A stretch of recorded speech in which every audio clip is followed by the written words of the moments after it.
शुक्लाम्बरधरं विष्णुं शशिवर्णं चतुर्भुजं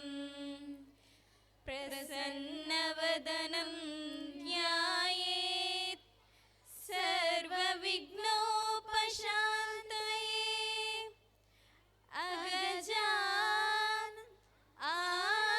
आननपद्मार्कं गजाननमहर्निशम्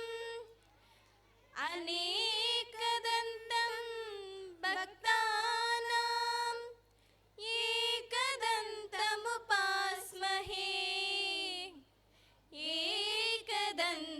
एकदन्तमुपास्महे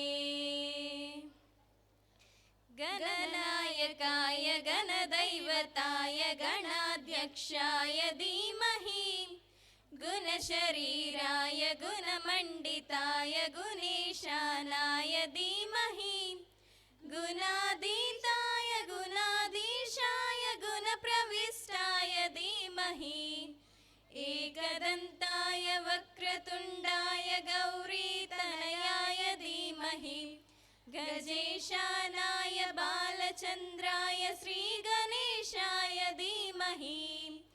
एकदन्ताय वक्रतुण्डाय गौरीतनयाय धीमहि गजेशानाय बालचन्द्राय श्रीगणेशाय धीमहि गानचतुराय गानप्राणाय गानान्तरात्मने गानोत्सुकाय गानमत्ताय गानोत्सुकमनसे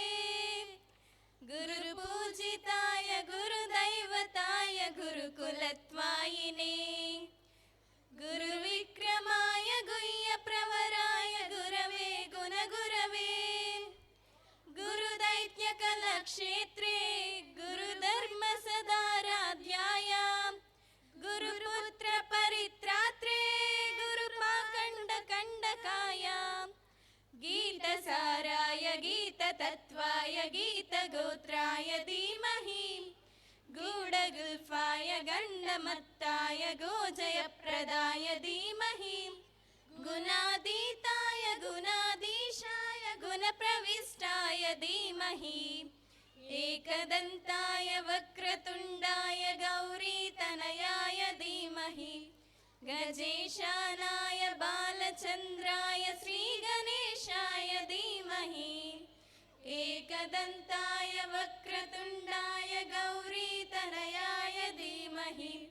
गजेशानाय बालचन्द्राय श्रीगणेशाय धीमहि।